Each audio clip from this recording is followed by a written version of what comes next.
Hey, good afternoon. Welcome to Mark and Mark in the Midday. Mark Weiss here with Mark Littell, and we have a special guest with us today. We've got Billy Samples. He is a world-renowned author, and I say that with my best Brooklyn accent, of course, because it's always about Brooklyn. And, of course, we're going to talk about his foundation, which is the Best Scholarship Group. So without further ado, Mark, yours. Talk to your buddy Billy. Billy Staple is there's only one Billy Staple, and he's a shaker and a mover. And the thing about it is, he's written a book. Believe it or not, he's an educated man. He knows a lot of baseball players because he's got every one of their numbers. He was a clubhouse attendant, and he even saw me walk through in 1976 wearing looking sharp, and he said, "Man, look at that! There's Country Boy right there in the flesh." And all of a sudden, I opened my mouth, and he went, "What?" Anyway, social media back then. Yeah, well, you got to keep them guessing, right, Billy? Billy, you've got a lot of stuff going on right now. You really do. You've got your event coming up for the kids, and I'm part of that event, and I'm so happy that I get a chance to go out to Bethlehem, PA, the whole area out there, and help your foundation. Billy Staple, what is the foundation about? And we'll move on from there. Go ahead. Tell me what's going on. Many of us would be told that we're not college material in life, no matter what age we are now, and whatever that means. So the event just means that through the foster care programs or the Big Brother, Big Sister, we find students that absolutely have made it to their senior year, but they don't have much of a chance to go to college because they don't think they can go. And then we assign a mentor, no different than you spending time, Mark Littell, with some of the kids last year. And we give them 8 checks over 8 semesters, over 4 years, but we give them a mentor that's talking to them at least 52 times a year, which means once a week, plus lunch and dinner and Christmas break. So we're trying to take young people that really don't have a shot at going to college. And I'm proud, as we hit the next question, to say that the national graduation rate for college for our country of kids that are going is 68%. And our percentage is 91%, with 51 graduates. Wow. So it means that we're all talking to each other and we have baseball in common, but giving each other care and time and literally passion, they just want the opportunity to not let you down, which means not letting themselves down. Yes. Billy, tell us why this is so important to you and how you got involved in this in the first place.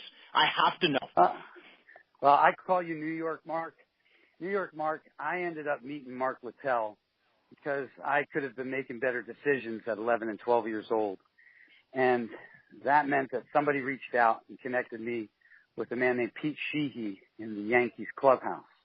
And famous Pete Sheehy. Yeah. Well, it was like he ruled that clubhouse for, 40, 50 years? More than 50 years. You know your stuff, buddy. So Pete had me being a gopher at first on Old Timers Days because so much needs to be done with all the guys coming in. And then I just was able to be blessed with an opportunity. Instead of running around getting in trouble, they kept me running around from before the ball players got to the park until after they left. And my childhood was spent around these guys in the Yankees locker room, and then going down to Lou and Lou Jr. and the visiting locker room. And then you start to get to know them for all their dynamic and diverse personalities. And they're just, in all honesty, I know Mark says I've got, hundreds of thousands of baseball players' numbers, but they end up being your friends or confidant or trust. And we all get older, and so if you don't burn bridges, then you get a nice pat on the back, and we network to more guys, and we have something to do besides be all about ourselves. Yes. Your foundation, I'm lucky enough to be invited to this and be a part of this. And I witnessed it last year for the very first time. But you've got a couple of ringers in that group right now. And what you've got, one was a pitcher with the Cubs, and then one used to throw some pretty good punches. Who are those guys you were talking about? This July 16th this year, if you're in the New Jersey, New York metro area, we've already gotten some RSVPs which happens when you start organizing this. So the first one that RSVP'd was 7-year heavyweight champ Larry Holmes, him and his wife Diane. And actually, Lit, if you come in early, his event, which is identical to ours, is 1 week before ours. So if you do come in early, you're invited to his. We also have gotten a response from, since the Cubs won the World Series, then it just made sense. We've only got a few to pick from, and that's either Billy Williams, Ryan Sandberg, or Fergie Jenkins to get a Hall of Fame Cub here. And Fergie Jenkins has already responded. We're celebrating the Cubs World Series. And then Fergie gave a call and said to Ray Burris, are you coming back? And Ray Burris pitched in the big leagues for 15 years. So our first 3 guests are Ray Burris, Fergie Jenkins, Larry Holmes, and then Mark Littell. You know what? That's not a bad start. Before, we've had Jim Wright. That's a good quartet.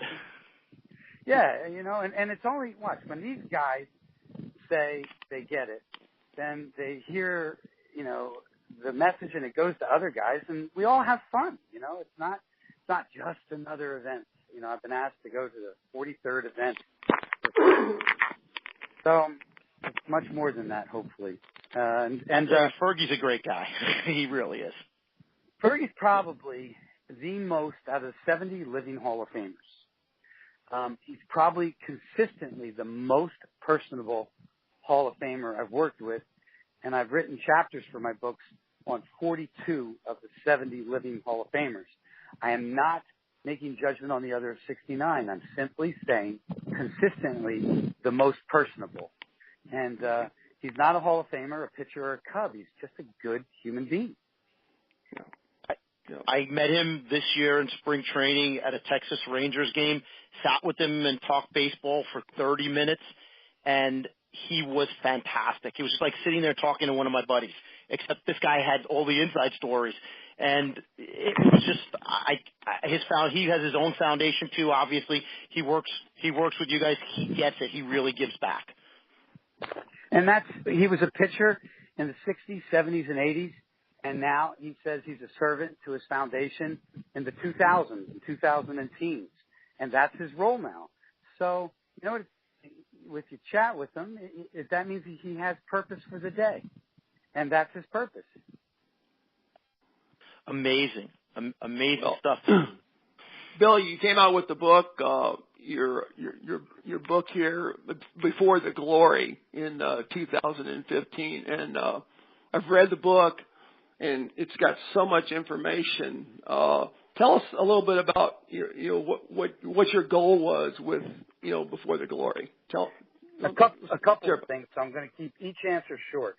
One, okay. I absolutely did not want to write another baseball book, so it couldn't be done by a baseball publisher. I wanted to write a book that was going to be marketed and distributed into the school systems. So I was blessed, Lit.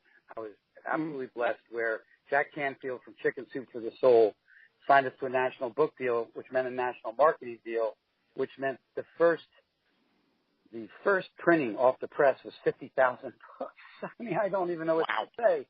So there you go. Back then, I went to the Players Union, not MLB, not a bunch of other groups. I went to the union themselves and spoke to Steve Rogers, and Marvin Miller was still alive. So if you get the support of the Players Union, then the players really understand the connection. The next step was simply I would not do interviews with players over the phone.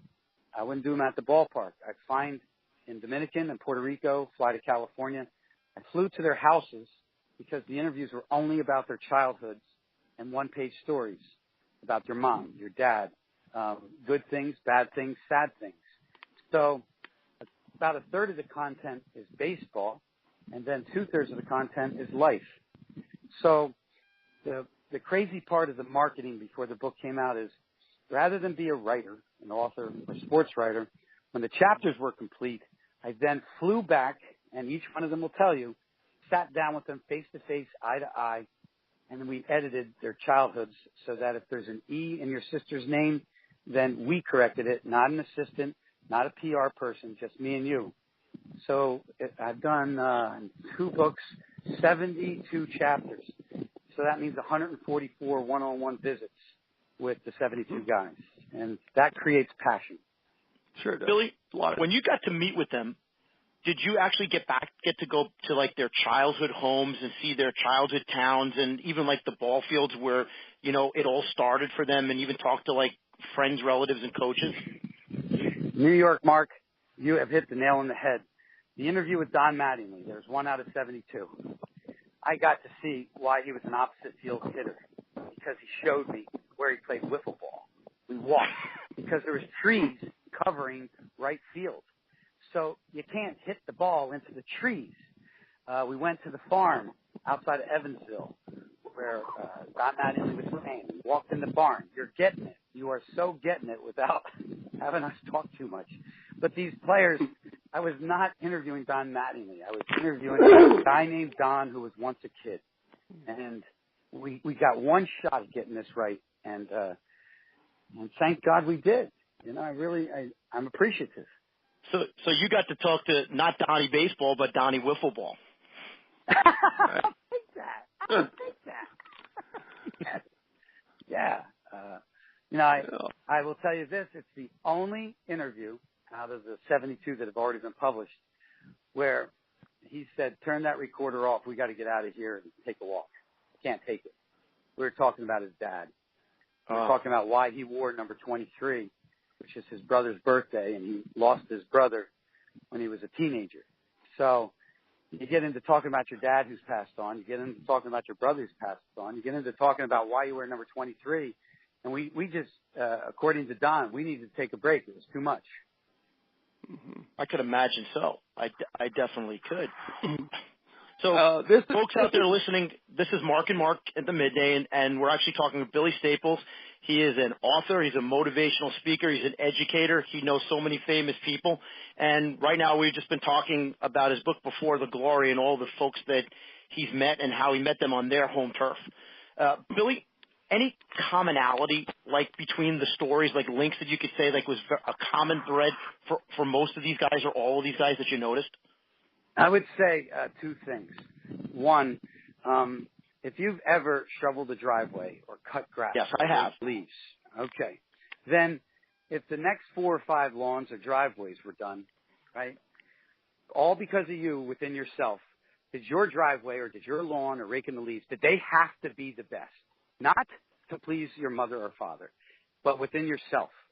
And this is a common thing that I've learned with these players, is that within their own core, what takes them away from their hometown, the A-ball, the AA, the AAA, keep going level after level after level, is from within.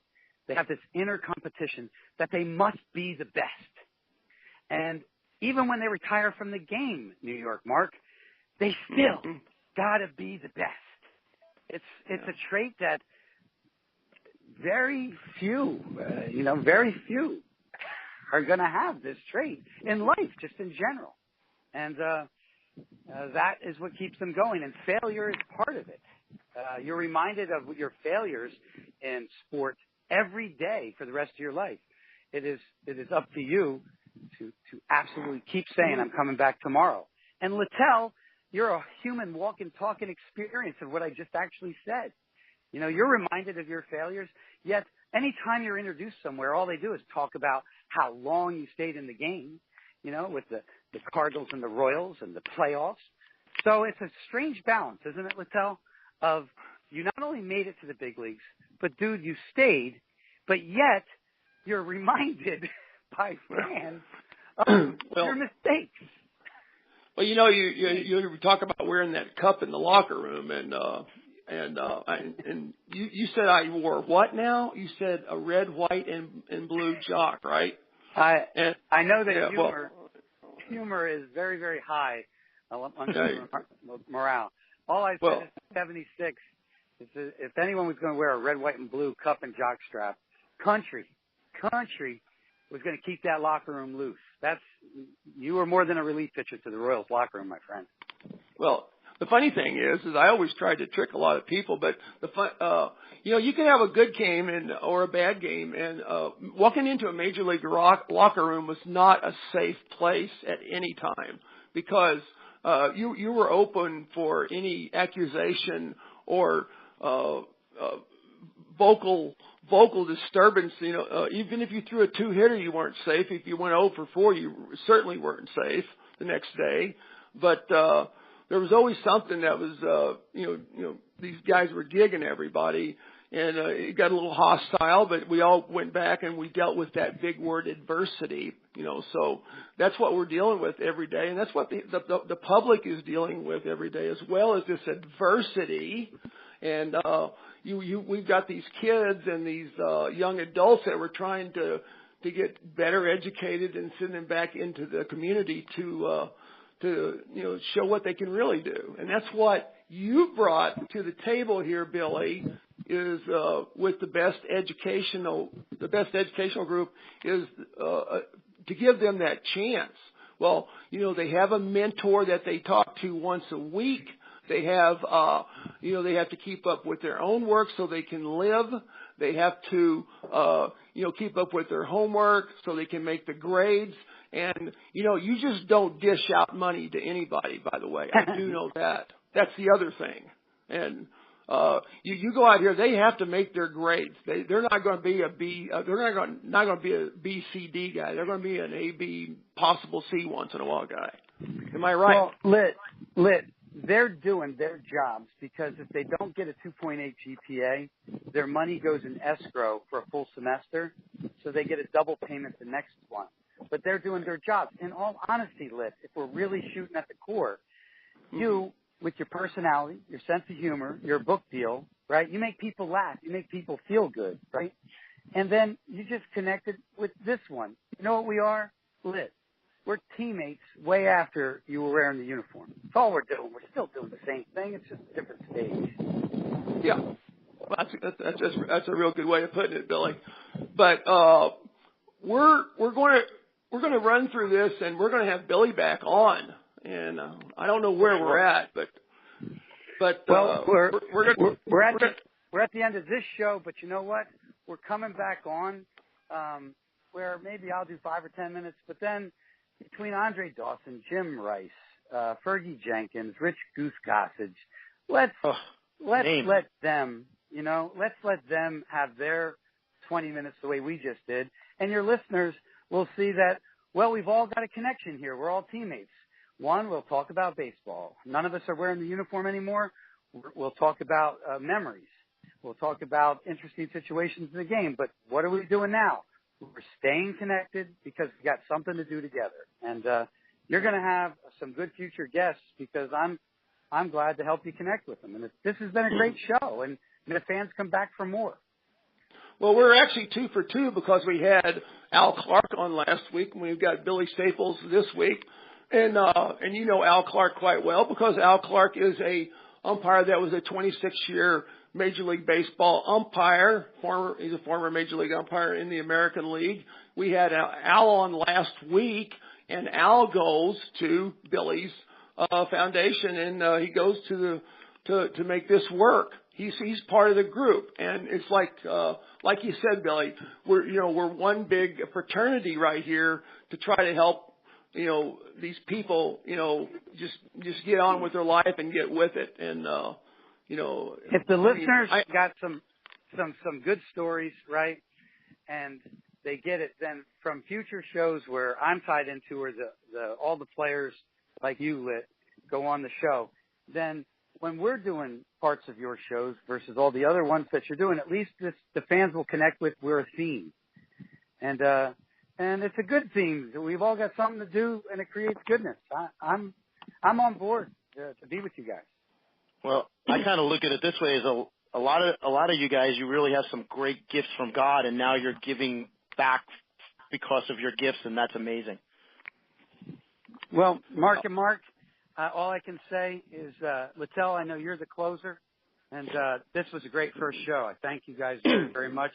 And if you go to Amazon or Barnes & Nobles, I will tell you that not only if you buy the book, if you decide to send the book, you're going to get me and a lot more players to sign your book. So it takes a few bucks to mail it, but I will not let. Or just give it to me, and I'll bring it out. I'll bring it out to the event with me. You make it easier. Yeah, if you came with a stack of books, right? I'm telling you one thing, Mark. they're going to get a heck of a lot more signatures than the no-name author. They'll get the guys that played the game. All right, so this is what we're going to do. When we post the show, we're going to put the link to it in Amazon. We'll tell them all to have it shipped over to them. Give it to me. I'll bring it out there, and they'll get some wet ink on the book, and they'll be ecstatic about what they're reading. This was a great conclusion, bro. Very good. Well, throw it to the closer now. I'm going to the righty. Well, okay, this is Mark and Mark with Billy Staples. He's going to be back on the show. We've had a wonderful visit with Billy. We're going to be back and have a great afternoon. And, you know, what you know is that ball's coming at you pretty fast. Catch you later. Take care, everybody. Bye. Hey, good afternoon. Welcome to Mark and Mark in the Midday. Today we've got a special guest. We got one of country's former teammates, Mr. Jim Wohlford, and we're excited to talk a lot about baseball and life in general. So welcome to you, Mr. Wohlford. Thank you very much. Glad to be here. Excellent, excellent. Yeah, I know one thing about Wolfie. Wolfie is the wolf man, and he can howl, and he can also hit, and he'll tell you so. Matter of fact, I have it in the book that I wrote on the eighth day God made baseball. I was talking about Wolfman, and I said, Wolfie come up to me and he said, you know, I can hit anybody. I said, anybody that throws me a fastball, I can hit it. I said, yeah, but unfortunately they mixed in a breaking ball too. Well, my ex-roommate, Hal McRae, used to say, you know, Jim, yeah, you can't hit that fastball. When they put a wrinkle in that sucker, you have a little problem. So I love the National League because they challenge you, but and the American League, they threw a lot of sinker sliders. So in all, it was fun. We played at a time when baseball was pretty simple. There wasn't a lot of money. A lot of times you didn't know even we were going to come back the next year. But playing with Mark, and we played on some pretty good teams in Kansas City. One thing that Wolfman did, let me state this, he played 15 years in the big leagues, which is a feat in itself. The other thing is he played for the Royals, the Brewers, the Giants and the Expos over that span, and he's seen some pretty damn good pitching, and he's also, without a doubt, and players as well, and managers. So, he's got the full gambit going here, and Jimmy lives out in California, and he helps out with a big fund out there, and we'll talk about that a little bit later. But I think one of the questions, what was that question you had, Mark, from one of your friends, actually? What was that? Yeah, so we actually have some listeners, and we primed the pump by letting them know who the guests are going to be, and they fired off some great questions. So one came from my friend Bruce Thomas, and Bruce actually lives in Poland but grew up in the States and was a big White Sox fan, so he saw you play a lot. And he said he wanted to know what it was like playing for Whitey Herzog. He said, what'd you like about Whitey? What did players dislike about him? And what was he personally like on and off the field? Was there any difference, or was he the same guy all the time? Well, Whitey, I always tell people who was the best manager I played for. He also traded me to the Brewers for Darrell Porter, Jim Colbert, and Jamie Quirk and Bob McClure and I. So, yeah, he was easy to play for. He liked the platoon. You know, we had Tom Boquette and myself. We had a lot of good players in Kansas City. Whitey was one of the first managers did charting on hitters and, you know, where position on defense. He was really good about that. And that was way before anybody was doing that. You know, he loved to run, loved to be aggressive. That's his style. He went over to St. Louis, and you got a bunch of rabbits, you turn them loose. But overall, he was a good manager. He let you play, and that's why he's in the Hall of Fame. Yeah, you didn't get to the Hall of Fame by accident, that's for sure. No. Now, you talked about, you brought up a good point about he liked to run, and I look back at your stats, and you did a lot of running yourself when you played for Whitey. Was that just like everybody on the team had the green light to go, or were there special situations where he wanted people to go? Well, he wanted to be aggressive. I mean, my percentage wasn't as good as like Willie Wilson or some of the other guys, but another guy who really taught us how to be aggressive is Hal McRae. When Hal McRae came over from Cincinnati, he always talked about Pete Rose, how they played. And let me tell you, if you were an infielder with Hal McRae coming down on you, I seen him take guys out in left field. Willie Randolph, he just taught us how to play hardball. And today's game, you know, they made all these rules, but let me tell you, back when we played, It wasn't buddy ball. This was hard ball, and I'm happy for that because Hal McRae taught us how to win in Kansas City. George Brett, we had a lot of young players. We had a lot of good young players. So, and then he brought the last key to that team, and I thank him for that today because he was a very good player, but very smart and played hard. Wolfie, who were some of the best? I know you've hit off some great pitching. Who were some of the best pitchers that you faced that, Well, I was very fortunate. I got hits off 15 Hall of Famers, and not a lot of people say that. But I still believe today Nolan Ryan on a great day was the best. But see, I beat him one night in Anaheim. I went 3 for 4, drove in 2 runs. We beat him 2-1. And the next time in Kansas City, he hit me, but with a 100-mile hour fastball. First time. I was just going to ask you where it stuck you with the pitch the next time you faced. Oh, it hurt.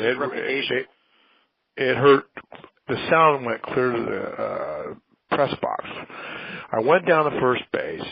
Steve Boros, I said, "Are you okay?" "Yeah, I'm okay." So I went to left field, and all of a sudden, man, my ribs are hurting. I thought I broke my ribs. So I get back in, and they said, "Hey, I gotta get out of here." So I go to Kansas City, emergency room. There's South African black. I think I don't know where he's from. He was black. And he lifts up my shirt. He goes, "Oh my God, man, what happened to you?" I said, "Baseball, dude." "Baseball? What's baseball?" I say, "It's not soccer. 100 miles an hour." He says, "What do you mean 100? Just take the x-ray, dude. The stitches were on my ribs." Oh, I mean, the ball. Liam Fail was on my side of my left side. And this guy could never figure it out. But I didn't break him. I just bruised. My parents were listening in California. Back then we didn't have internet, cell phones. So you've had, go ahead. You faced Gaylord Perry, right? Yes, I did. Oh, did he load one up and he threw it to you? Oh, puffball. I mean, shit. Gaylord loaded everything up. He threw spitballs the whole career. I tell you, him and Ferguson Jenkins, I hated hitting off those guys. They throw their glove at you if they could. But no, Gaylord had the puffball. He was with the Rangers. Fergie. They knew how to pitch, dude. They were like Greg Mannix. They pitched to the corners. You know what I mean? So that's why there were so many innings in complete games. Yeah. What's that? The other night I watched Harold Reynolds and Ryan Dempster. And Harold, he gets the glove on, and he's going to catch Ryan Dempster. Ryan Dempster still can throw pretty hard, dude. But he was saying, and I believe this, command is very important. There's guys, as a Major League Baseball, you can hit a 22 out of a gun going 100 miles an hour if it's straight. But you get a guy with a little movement and command, and Mark had great command. See, Mark had a slider. You couldn't pick it up. He just had, and he had a great fastball. And if you have command of 2 pitches like that, you can win. See, look at Mario Rivera. Cut fastball every pitch. Can't hit him. Jansen, the big guy for the Dodgers. See, Jansen cut fastball. See him last night? Struck out 3 in a row in the last inning, like 10 pitches. Can't hit it. Jim, you bring up that last movement. Because Jansen he's not a 98 mile an hour guy. He's a 91, no, 92. He's not. Maybe 94. His ball is wicked. No, but these kids say, take the gun away. When I came up with the baseball, Mark, they had stopwatches. They had no guns. Do you think they can still pick pitchers? Steve Carlton was picked. Catfish Hunter was picked. Dennis Eckersley was picked. See what I mean? The radar gun's so fucking overrated. I'm sorry, I use the baseball language, or you can bleep it. That's okay. But it's so overrated. That's all these kids give a shit about. But they're throwing it straight. They can't even get nothing over the plate. And you got to have command. One of the greatest pitches in baseball is a changeup. Bobby Ojeda from Weiss. Okay, Bobby beat us one night in New York. He threw 105 pitches. How many changeups he threw that night? 85. Probably 60.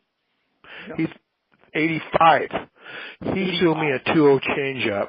He laughed because he says, when I crossed, I popped it up. He said, "You look for a fastball, were you?" I said, "Challenge me, buddy." The next time he threw me a fastball, I hit off the right center field wall, brother. Boom. Hey, what about the That's time right. we had catfish on our Blue Moon Odom? Oh, yeah. Kenny shit. Holt, Yeah. when Oakland was Come raining, on. and they Yeah. had the big guns of Jackson and Bando and Campaneris over at short. The Oakland A's are not the Oakland A's today. That's a AAA team playing the big leagues right now. Yeah. We had 24 teams, 12 team divisions, no wild card. 1 year in Milwaukee, we won 100 games. We were 10 games out. The Orioles won 110 games. Now think about that. Yep. That's the difference. Well, the Orioles 1 year, they won 103 games, and they didn't even make the playoffs. That's what I'm saying, but it's a different game now. Don't get me started on the juice, because I'll, Do you think it's hell? They're juiced up. Come on, Mark and I are old school. I lifted weights for 10 years. You know how much I gained? 10 pounds. I went 175 to 185 in 10 years. If I played today, I gained 40 overnight. You don't think that's an advantage? Look, Ken Caminiti. Do you remember Ken Caminiti? Yes, I do. You know what he did once he got juiced? Hit 45 home runs, over 150 runs, hit 325. He's Superman. He said it every day. Yeah. A lot of money now in the game, see? Well, but the cocaine, listen, he partied, okay? He lived a hard life. But, yeah, it has side effects. Yeah, that's why these guys are hurt all the time. They run around the bases. Dude, when we were hurt, it was either your pulled hammy, you got hit, somebody hit in the arm, you screwed your leg up sliding. I mean, come on. Now they have all kinds of injuries. Are you kidding me? I hear the oblique thing always mentioned. Oblique. I never heard of oblique until like about 10 years ago. And everyone of these guys that's okay. Hey, you give me 80 men, I'll take that stuff. And anybody says they don't, they're lying. Hell, I had 14 years. You got to compete. I went out to the mound on a 14-year-old, and I said, "What's wrong?" He said, "I think I have a pulled oblique." I said, "Are you shitting me?" I said, "I don't even know the damn word." The problem is they're starting in high school. You know, you got, I should say this, Harper and Trout. Come on. Really?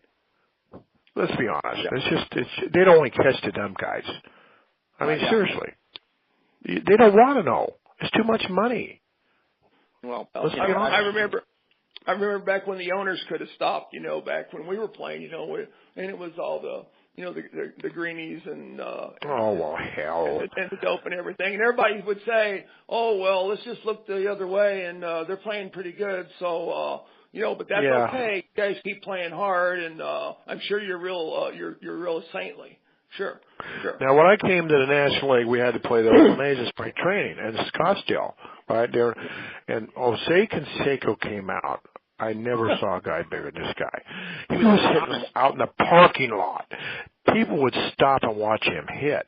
I mean, I never saw a guy that big. Now, I saw Mark McGwire in 1986. He was skinnier than a rail. And the next time I saw him, he was 250. Now, come on. He went from 190 to 250? Muscle? Yeah. No. And he's hitting bombs, 73 home runs. Let's be honest. Come on, Sammy Sosa. And that's why Barry Bonds did it. You look at Barry Bonds' rookie yard, he looks like he's from Nairobi. He looks like he's a marathon runner. And he ends up, being a beast. I stood next to the guy. When Juan Marichal, they unveiled his statue. He's big. Dude, but he was good. I'll tell you, Barry Bonds was a Hall of Famer before he ever did into this. No. Let me tell you something. Barry Bonds, other than Willie Mays, is probably one of the best complete players ever played the game. He can run, throw, hit. And I hit off Roger Clemens. Easter Sunday, 1986. He strikes out 6 guys in a row. Yeah. Raines, I was hitting third. The guy plays second base for I don't know, I forget. He tried to bunt, then he knocked him on his ass. Then he struck out Dawson, Carter, Wallach. I'm sitting in that dugout, and Jim Fanning used to be the scouting director. Now the Expos scouted a lot of great players. They did. And he's now announcer. And Buck Rogers sits there and says, I said, Buck, I've never seen a guy like this. It's like Nolan Ryan with command. He says, you know what, Jim? We passed on him in the first round twice. This guy? Yeah. Twice? I think his rookie year was 24-6. That's why Jim Fanning sitting up there. He's an announcer. No, he got fired. Twice they passed on him. Yeah. He was mean too. Wolfman, you were out there in that deciding game, that one I was pitching, and when they started throwing the battery in the bottle. Oh shit, the Spanata ball. That's when the cops told the wives, "We're Yankee fans. Get over it. We're not going to help you." Right.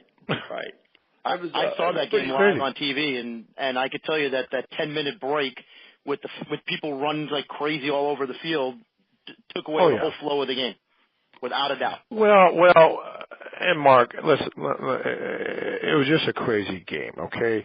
I came up, Grant Jackson, I came up, pitched it, got a bloop single, then Brett hit one in the upper deck, tied the game. The stadium went silent. Game on, okay? We're 5-4. What was it? 6-5. What? Well, huh? It was 6-6 and 6-6, and then the thing is, AC got called out at second by Brinkman, and he was actually very. Well, that's right, because I hit the ball and he was safe. Right. I topped the ball down third.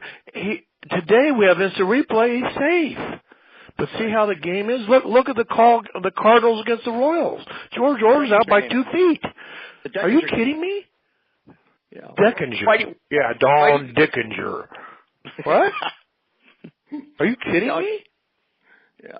I mean, Whitey didn't come out for a very good reason, because there would have been a real stall if he would have came out, and then didn't. Oh yeah. The stall came. They won't change it anyway. But and then Mark had to come out, and to give to Mark, that was the only home run he gave up all year. That's the truth. He never gave up one fucking home run the whole year. And you know what, Chris Chambliss, he was dominant in that series. dude, Chris Chambliss, good guy. He went to UCLA, and he what the fuck? It happened, and I thought I'd get a shot. I got traded the next year. Went to the Brewers, who finished not good, and then we became good. But when I went to the Expos, I never was on a team that had more talent than they did and couldn't win. And I believe because of Montreal. And if we played in Washington, I think we could have won. Why do you think that? Because I looked at the talent that Montreal had all those years. I mean, Hall of Famers, but 3 Hall of Famers. But you have to understand, it's Montreal. It's Canada. Customs, French, also the weather, a lot of rainouts. It wears your pitching out. Seriously. And even Pete Rose didn't want to play up there. I mean, shit. He got out. He became player manager for the Reds. Listen, there won't be baseball in Montreal. Come on. Toronto's like fucking L.A. compared to fucking Montreal. Hate to say that, but it's true. Yeah, Anheuser-Busch even brought their own beer up there. They would. So when we came into the Montreal, they shipped it in on the plane. We were drinking Budweiser. So they weren't going to let you drink the Labatt. Well, you hear the story when him and O'Malley got into it. They got into it. Bush and O'Malley. Right. And O'Malley says, screw you, I'll pull your beer out. He says, you don't have the balls, and he did it for 2 years. Wow. Took Budweiser out of Dodger Stadium. Yeah. That's exactly right. Was that the old man Walter, or was it the son Peter? Walter O'Malley, brother. It's the old days. Listen, he was Godfather. Remember, Brooklyn, they wouldn't build him a stadium. So he, bought Chavez Marine. Then he told Horace Stoneham, come out to San Francisco. Now, Hunters Point was the biggest boondoggle in the history of baseball. That's where they built Candlestick Park. Horace Stoneham liked to have his cocktails. So the stadium's half done, right? They got the field going in. He goes out there one afternoon, 2 in the afternoon, gets on the mound, and almost blows him off the mound. The guy goes, does the wind blow out here all the time? He says, you don't know that? This thing's windy, brother. And he knew right then it wasn't good. That's because his buddy O'Malley. Too late. No, dude, I played in Candlestick. One of my lines was, the only thing difference between Alcatraz and Candlestick is you go home at Candlestick at night. I was just going to ask you if you said that because yes, we were. My friend Alan is a lifelong Yes, Royal I fan, did say that. And I did say 90% of this game is half mental. And Yogi Berra stole it. Why does Yogi get credit? So I don't know. I got $50 from Reader's Digest, dude. I cashed a check. I heard. No, it wasn't him. I heard Wolfie said it. I was there. I heard it. I was back in the back with who's Gabe? Remember Gib Twynham? Gib, the guy in the back, the writer, we were getting drunk. We just started saying shit. And I said it. Yeah, it was funnier. It was funnier than hell. I said, "What the hell did he just say?" That's I used to say dumb shit stuff, right? Yeah, I say it's what else you do, dude. We all did. It's funny though, because Yogi gets credit probably. Well, what did Yogi say? I didn't say half the things I think I said, or something like that. And Joe Garage. Well, Yogi's a great guy. Come on, but he's famous. It's okay. I gotta have my one touch on fame, Right, you got to have your one line. I mean, at least he's got to share the. I have one line. I mean, come on. The Alcatraz is pretty. Getting back to the Royals, it was a great team. I know everybody talks about George Brett and Frank White. They got the statues in front of the stadium. But let me tell you something. It took a whole team to win. It always takes 25 players to win. Always. Okay? George Brett's the greatest hitter I ever played with. Okay? Period. Frank White, great fielder. And they both have statues. Now, I was an infielder. Guess what I had to do? I had to play the outfield, because that's the only one I was going to play. Now, when I go to the outfield, I'm a line drive hitter. I'm not really a power hitter. But I work my ass off to be a good outfielder. But in baseball, you have to adapt. When you have good teams, you got to find out. See, it's not getting to the big leagues, it's staying. I mean, there's a lot of people get there. They don't stay very long. That's a great point. And I have a question from one of our other listeners, Andy Weinrib, and he goes, how hard is it to adapt from being an everyday player to a pinch hitter, and how do you stay prepared and how do you stay mentally sharp as a pinch hitter to get into that game late in the game and do the damage you need to do? Well, the best thing that happened to me, when I was with the Brewers, we had a great lineup, Bambi's Bombers. So when I became a free agent, my dad was sick. I came home to Visalia. There's a few teams, but one National League team, the Giants, and I really wanted to play in California, so I signed with the Giants.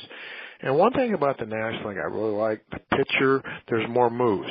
As an extra player, I became more valuable. One night I came in a game in Pittsburgh, went 4 for 5, won the game, and got in the 8th inning. We played 16 innings. So that's what I love about the National League. If I had a choice, I think the pitcher should hit. I don't like the DH. I never have. And I think you use your bench more, and that's why I like it.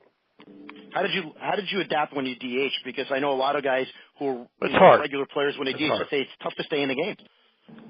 It's hard. Now, Hal McRae did it. A lot of guys do it. It was hard for me. But as you get older, and you're going to be an extra player, and I'm going to basically hit off left-handers, so I'm going to learn to hit lefties. You got to stay. In the National League, I always kind of knew when I was going to hit. I could see the game. You could think with a manager, so you knew when it was going to happen. See, when I was in the National League, I always hit with a game on the line. So they didn't use me early, but when they had a chance. But then a lot of times they'd take that left-hander out, and I had to hit off right-hander, and then I tell the other guy, you're going to hit. Why? Because they ain't going to let me hit off that left-hander, brother. Because I'll beat them. You know what I mean? Have to be in the lineup. I hit lefties in my sleep. What? So you were in the lineup, like, when you faced Carlton, Valenzuela, those guys. Yeah. All those guys. I mean, in baseball, you have to, you've got to do something. I could sit and hit. I could play and hit. I'll tell you a story in San Francisco, a true story. This is 82. This after the strike. Strike was terrible. It had 6 weeks. Jeff Leonard was playing left field. We're playing the Expos. Getting beat 11-1. He jams his wrist. I have to go out there and play 2 more innings, get the game done. So he's out, okay? That's in April. The month of May, I started playing. I got so hot I was player of the month in May, okay? By the middle of June, I was leading the National League in hitting at 330. That's a true story. We're playing Atlanta. I hit a home run and a double off Phil Nico, who was in the Hall of Fame. And that night after the game, Frank Robinson calls me and says, Jeff Leonard's playing tomorrow. I said, really? I said, Frank. He says, get over it. Okay? Just get over it. I wasn't real happy. I finally figured out I could still hit. See, you get labeled in baseball. When the Royals, Hal McRae and I were leading the team in hitting, then we went when he got Veda Pince in 74, and I went from 308 down to 274 because I wasn't exactly happy either. I could always hit, dude. everywhere I hit. But, once you get labeled, that's it. Baseball will label you in a heartbeat. But that's okay. I finally believed I could tell then I can still do it. But at that point in my life, you have to accept you got to live with what you got. You know what I mean? And then I got traded. Huh? Go ahead. What? No, and then I got traded to the Expos, and I really thought we were going to win. I loved it. I loved the Expos. And we had a great team, but we just never got it done. I thought everybody thought the Expos were going to win for all those years. Well, we did, but Hall of Fame talent. They had 5 guys starting the All-Star game in 1983. They had 5 guys starting the All-Star game. Steve Rogers pitched. We had Dawson, Raines, Carter, Wallach. How's that? Did Reardon make it as a reliever too? Not that year, I don't think. Right. Jeff Reardon was tough, man. That guy was good. Big time. Well, I come from and live in New York, and when the Mets traded him for Valentine, everyone was going nuts. They couldn't believe that they would trade a young up-and-coming reliever like Jeff Reardon for a guy who, was hitting a little bit of the hard times. He had been beamed, and he didn't recover, it seemed like. And Jeff Reardon was a very good pitcher. His arm angle, you couldn't pick the ball up, dude. It was nasty. He's just one of those guys that you couldn't pick the ball up. Yeah, I used to tell him, thank God you're over here now. I don't want to hit off you. That's true. Hey, I was going to ask you, how was Pete Rose as a teammate? Great. I love Pete Rose. I sat next to him every game. Because he was in the game. Well, I'll tell you what happened one day. He came in one day and he says, hey, do you want to hit tomorrow? Because Bobby Winkles played golf. He was our hitting coach. He didn't really care. So Pete, we start hitting. All of a sudden, we got 10 guys out there hitting. I mean, he still had that attitude. You know what I mean? He's a gamer. I really sitting next to him. He just knows so much. People told me that I know. He never gave up an at bat. Like if you were up 10-0 and he was batting, he still battled that at bat. Oh, he's a grinder. He got more out of it. I think he got more out of his ability than I ever saw. Can't throw, can't run. He just beats you. He just beats you. Travis, he's not in the hall?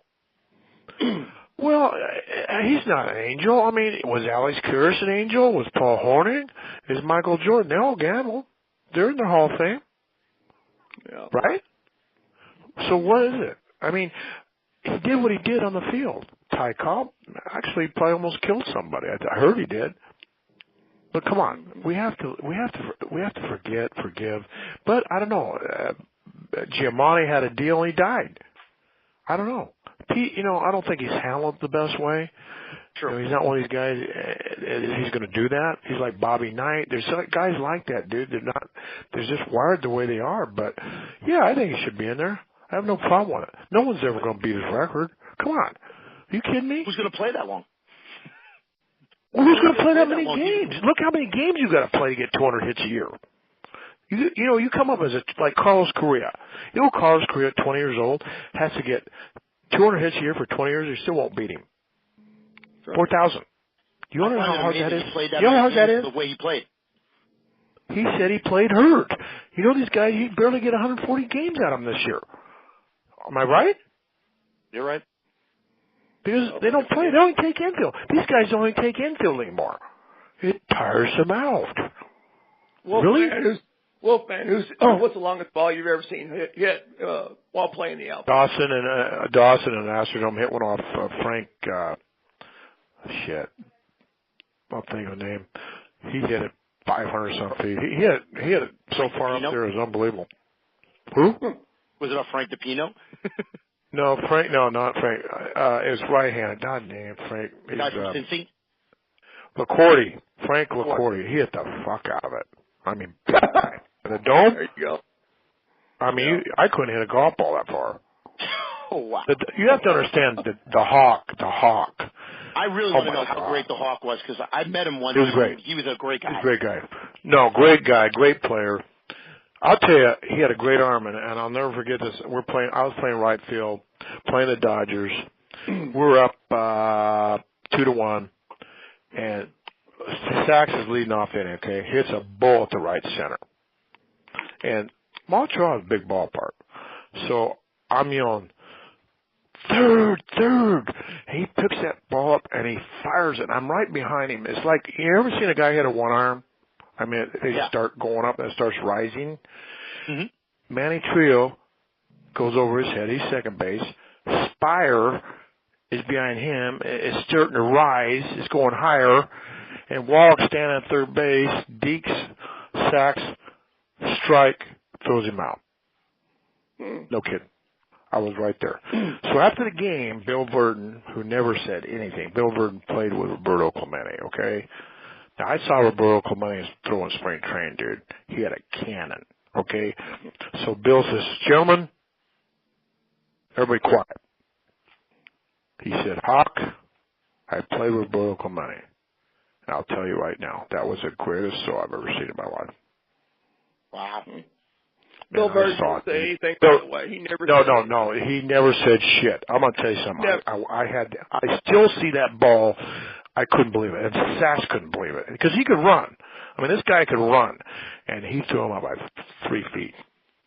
Dude, I'm not kidding. And he's so good. He's so nice guy. Very nice. Yeah. So is Tim Raines. I'm going back there. I'm going back there with Tim Raines. He deserves it. Yeah. Are you going to the Hall of Fame induction for Timmy? Yes, I went for Dawson too. Because I'm actually, my friends and I were going up for Tim Raines' induction in July. I'm going to be there. My wife and my son. Because let me tell you something. Other than Ricky Henderson, he's the best I've ever seen. They're both the best. Do you think that Mark and I played in an era. What? What's that? Do you think that playing in the same era with Ricky Henderson was what held him back from getting elected? Because obviously Ricky was Ricky. Oh, I don't know. I think he was fantastic, but sometimes people do comparisons. And but he played Montreal. Nobody knows who you are. Dude, he might have been the best player for 5 or 6 years in baseball. Yeah. Look at his. He has the highest. Didn't he have the highest percentage of stolen bases? 85%. Dude, you can't throw him out, even when you knew he was going. And he could hit. He won a bat. Let me tell you, that guy could play, and he was a good guy. Loved to play. And you know, I'm only mentioning 5 players mentioned in his book, right? The people he thanked. I feel proud about that. That is. He's a great teammate, and so is Dawson. Those guys played the right way. George Brett, Mark, Paul Molitor, Robin Young. They all played the right way. No, seriously. And the right way is what God gave you. Okay? That's what I believe. Now, how does a guy like Paul Molitor now, who's a manager for the Twins, how does he relate to the younger player of today who a lot of them don't do it the right way? Paul Molitor, you know, he went to the University of Minnesota, as did Dave Winfield. Paul Molitor's a good guy. Great player. I think he's doing fine. He's he communicates very well. He's a nice guy. He's fine. Last year they got off to a bad start. This year they're playing much better. So, you know, he'll be fine. What's that?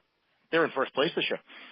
I know. What I'm saying is I think he's fine. Now they got to have some pitching, and you know, Minnesota's a small market team. It's not easy to win. Look at Cleveland. Look at Kansas City. I mean, it's not easy to win in a small market. So you have to give them credit. Well, Wolfman, I'll tell you what. We're going to let you go to your golf game, and we have. All right. Well, whatever. Yeah. No. We had a good time. We've certainly enjoyed the visit.